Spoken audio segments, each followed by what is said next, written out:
Good evening, everyone. Hopefully, you're having a wonderful day so far. I got a good one for you today. Auditor General Karen Hogan came out with her report on our finances and if what we're spending on is actually coming through for Canadians. And it is not looking good. She had nothing good to say. So it was quite well, I'd like to say it was quite surprising, but it was eye-opening to say the fact. So I'm probably not going to say too much during this video because I am not an auditor whatsoever. But as I usually say, if you like this video, please like and subscribe. And with no further ado, let's get into it. I'll touch on whether government organizations are delivering expected results for Canadians. We'll start with the first audit is on industrial technological benefits. I'm missing the first few pages of my notes. Overall, we found that the department could not demonstrate that the policy met its objectives. The department had not established clear rules and guidance for applying the policy, which led to inconsistencies. Of eligible procurements over $100 million, we found 2 in which contractor commitments were below 100% of the contract value, and 8 that included no obligations at all. We also found that the department lacked effective ways to measure the policy's economic benefits and the creation of jobs, and that it did not track potential impacts of the policy on defense procurement. We found that the Secretariat had delayed work on a national approach because of a lack of funding. However, it had worked with Employment and Social Development Canada and Shared Services Canada on a needed component of a national approach, a one-stop, online sign-in system that validates a person's identity to access federal services. This would replace the almost 90 separate sign-in portals currently managed by individual federal departments. Some provinces and territories have begun implementing their own identity and access management programs. This means that digital access across levels of government is evolving without common parameters or guidance. A national approach would ensure the interoperability of secure and reliable identity validation systems across public and private sectors. As we concluded our audit, it was unclear whether the development of a national approach would proceed and whether the transition to a new federal sign-in system could be funded without presenting an unmanageable financial burden on federal organizations. Wow, so the provinces and everyone is doing this, and they have the finances to it. But for some reason, our federal government can't get it together and have the finances for a federal sign-in program. That's it. When the provinces can do something with less finances than the federal government has, because the federal government's the one that taxes us the most, it's kind of ridiculous. Nos trois prochains audits ont porté sur des programmes et services qui servent directement la population et les entreprises canadiennes. Emploi Été Canada pour ces jeunes. We found that Employment and Social Development Canada did not collect or analyze data to know how many summer jobs the funding created or to report on long-term outcomes of participants in the program. Given the benefits that this program delivers, the department needs to use data to improve the success of all youth in the labor market, including priority groups. Our next audit examined. Well, that's surprising.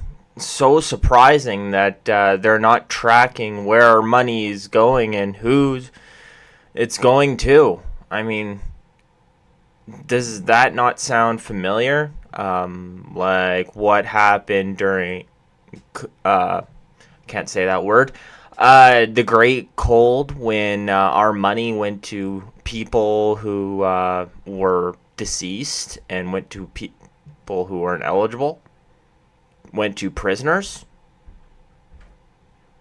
Seems like the government really hasn't learned its lesson very much. Programs to support seniors. In 2023, there were 7.5 million people over the age of 65 in Canada, a total that could almost double within 20 years. In 2018, Employment and Social Development Canada was tasked with supporting the Minister of Seniors to better understand and meet the needs of seniors. We found that the department did not have a complete picture of the issues faced by seniors or the programs in place across Canada to serve them. We found that Export Development Canada, EDC, acted quickly to provide $49.1 billion in loans to help almost 900 small businesses across Canada. However, the program was not managed with due regard for value for money. We found significant weaknesses in EDC's contract management. It relied on a single vendor, Accenture, to deliver the program. The non-competitive contracts awarded to Accenture represented 92% of the total value of $342 million in contracts related to the CEBA program. EDC gave too much control to Accenture over key aspects of contracts such as the scope of work and pricing. EDC failed to exercise basic controls in contract management, such as monitoring whether amounts paid aligned with the work performed. Since ongoing program delivery uses Accenture's proprietary IT systems, EDC will have to rely on these non-competitive contracts until at least 2028. So if they're non-competitive, does that mean we have to pay massively for these businesses? And it's nice that it was rolled out really, really fast, but how many businesses didn't get any money because of the sheer amount of waste that went out to businesses that weren't eligible? And how much of the budget was wasted given to Accenture? I think that's kind of ridiculous that 90% of all this distribution was given to Accenture. And I'm wondering if any liberal minister, and this is just speculation on my part, but is anybody in the Liberal Party tied to Accenture? I mean, it wouldn't be the first time. You know, ArriveCan, the STDC scandal, you know, all of that. It seems like whenever the government's giving out money, the Liberals have some friends where they just prioritize them. While 91% of loans were issued to eligible businesses, we estimated that about $3.5 billion went to ineligible recipients. I am concerned that EDC only partially agreed with our recommendation that it should carry out additional work to identify all ineligible recipients and recover the amounts involved. Unlike other COVID-19 programs, CEBA is a loan program with payments that will be ongoing for several years, while action on defaulted loans is just beginning. Value for money will be further compromised without better monitoring and improved plans to recover defaulted loans. Thank you, merci. I'm now ready to answer questions. So that is $3.5 billion that was wasted and given to ineligible businesses. Now I know what you're saying. Oh, that's just 9%. Oh, it was a loan, so it has to be given back. Yeah, but think of the eligible businesses that were in the queue and they didn't get that money and their businesses went through. Their businesses failed, or they didn't get the money they needed to do what they needed to have done. They lost out because some businesses who didn't need the money got it. And where'd the money go? Are we actually going to get it back? Who knows? Because these governments apparently, or these government programs apparently, don't really care about getting our money back because they don't really see it as the taxpayers' money. They view it as the federal government's money, and that it's infinite. They can just tax the people more and then they'll just have more money. So they don't really care if it does get wasted. We'll start with one question, one follow-up, and if you have further question, we can do a second round. No problem. So we'll start with Minael Naki, CTV. Yeah. In your report on CIBA, you said that the finance department should have exercised more oversight. They disagree with that, and they're saying that the EDC was the one that was responsible to administer CIBA. Do you agree with that? What's your response to begin with? So we issued a recommendation to the Department of Finance that it needed to fill in the policy gaps that are there. This is a unique program because a Crown Corporation, which is supposed to be at arm's length from the government, was asked to deliver a program that typically the public service would deliver. With that, I would have expected that the policy lead, which is Department of Finance, would have provided better oversight, especially when Export Development Canada asked for additional oversight over program and the program expenditures. In the end, there's this accountability void, whether it be the Department of Finance or Global Affairs or EDC. And when you have an accountability void, there's people who aren't keeping eyes on the dollars anymore. There is bad management decisions that go unchallenged, and ultimately no spending limit put on a big program. Oh, tell me it isn't so. The Liberals have a hard time with accountability. Oh, Jimmy, give me my fainting chair. I'm feeling a little bit of woozy after this. That's a commonality now. Our liberal ministers, they just have no accountability whatsoever. And if anything goes wrong, it's never their fault. It's always some other person's fault. Right now, it sounds like they're blaming Accenture or whoever's distributing out the money. And it's like, no, the federal government, you're the boss. You're the guy who has to peck and prod. And when you see a problem, you go in there like it's your money and you grill those people on why they're wasting it.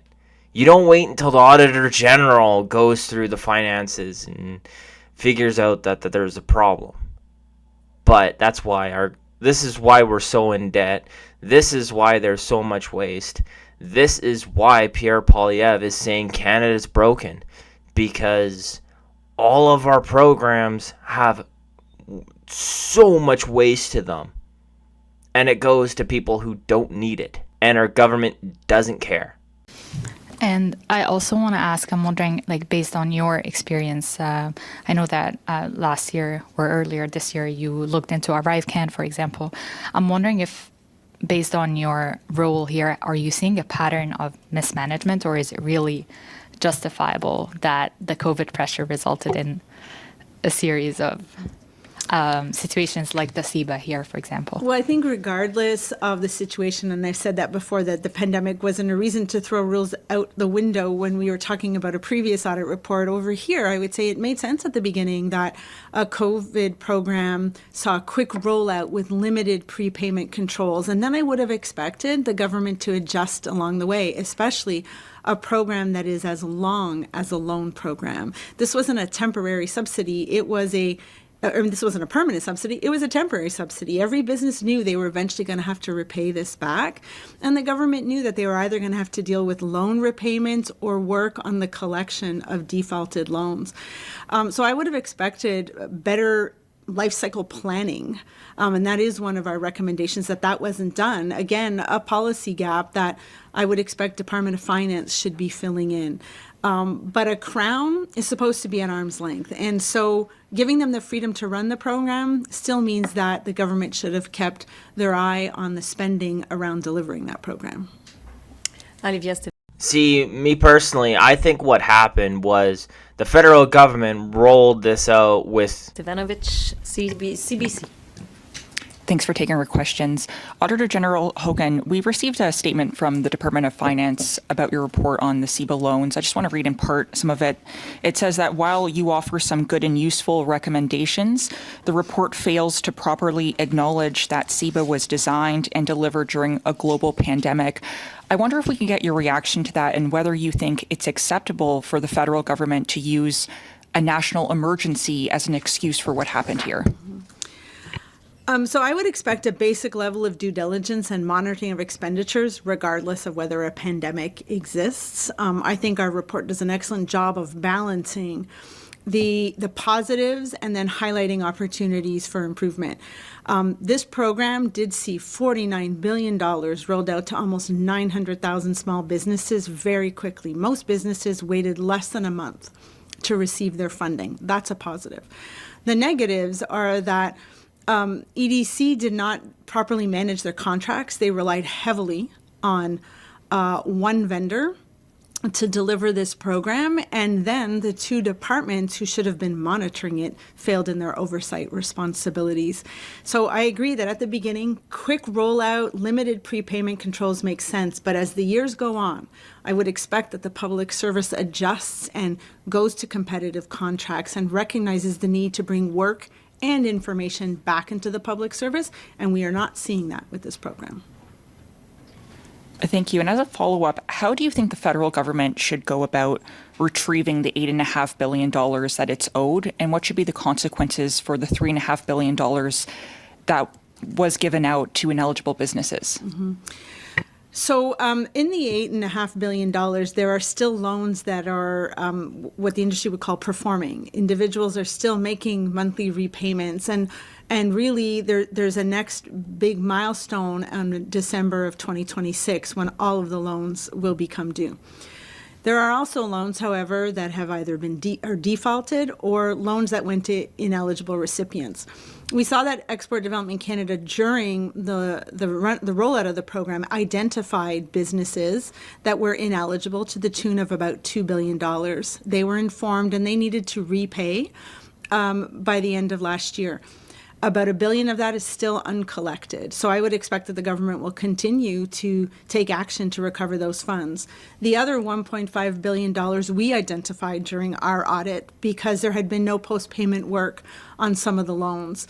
And that's where Export Development Canada only partially agreed with our recommendations. And I'm concerned about the lack or the reticence, I guess, of wanting to go back and recover funds. EDC first needs to identify if these businesses are really ineligible and then decide whether or not recovery is going to happen. If the government doesn't want to recover, I expect that they're just going to be clear and transparent with Canadians. So, this is hilarious to me. So, when you're paying your taxes to the government, they will pick and prod and make sure you pay every penny of your taxes.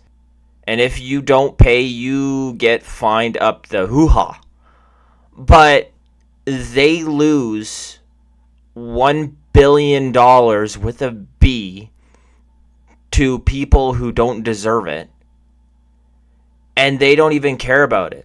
The government doesn't really even think it's worth going after those people who do bad things. And she just said the other $1.5 billion, they haven't even gotten the full amount back. They've gotten some back, and some places have defaulted. We're not seeing that money. It's ridiculous. I can't believe we as citizens have to be pretty much tormented by so many taxes, and our government just throws away money like it grows on trees. It's irritating.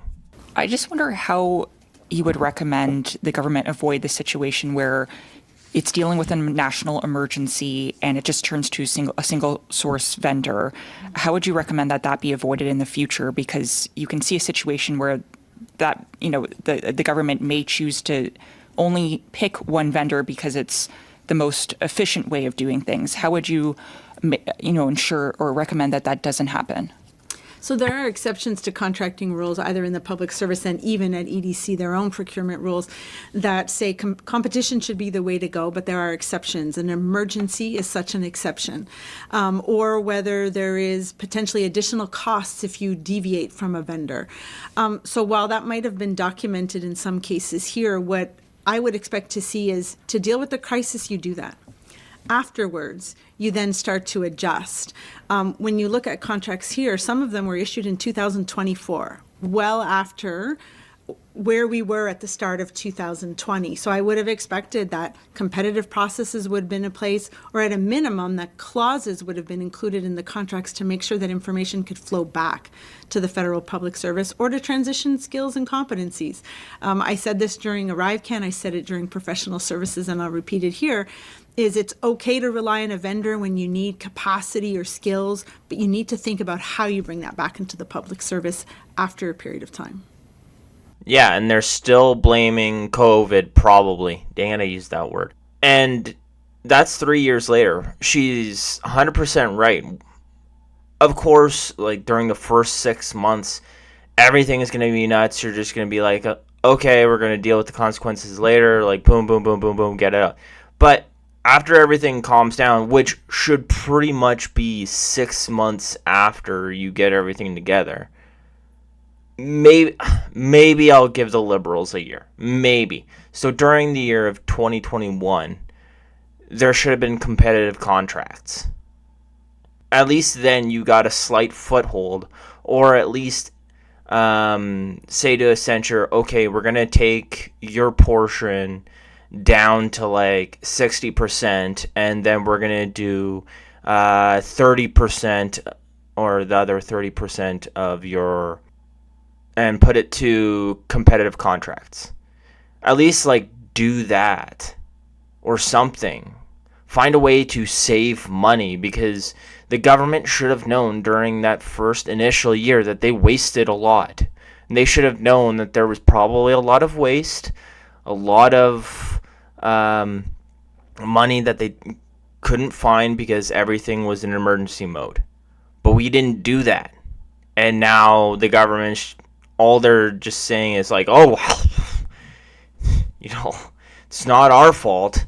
We're not going to look to go get that money back. Oh, we're not going to see if we can save money on some other place because we need to balance our budget. We're the government of Canada. We can just tax people more and make money back that way. It seems like that's what the carbon tax is for, and why they're increasing it every year. They're trying to balance the budget that way. Oh, and for the increase in capital gains tax to 62.5%. Luckily, we got the House stalled, so that hasn't been put forward yet. So, go Conservatives, you're awesome. And hopefully the House can continue to be seized until the Conservatives get in.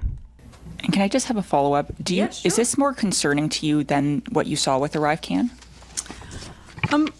What's concerning for me is that there were basic contract management rules that we saw EDC apply during our professional services contract work that they didn't apply here.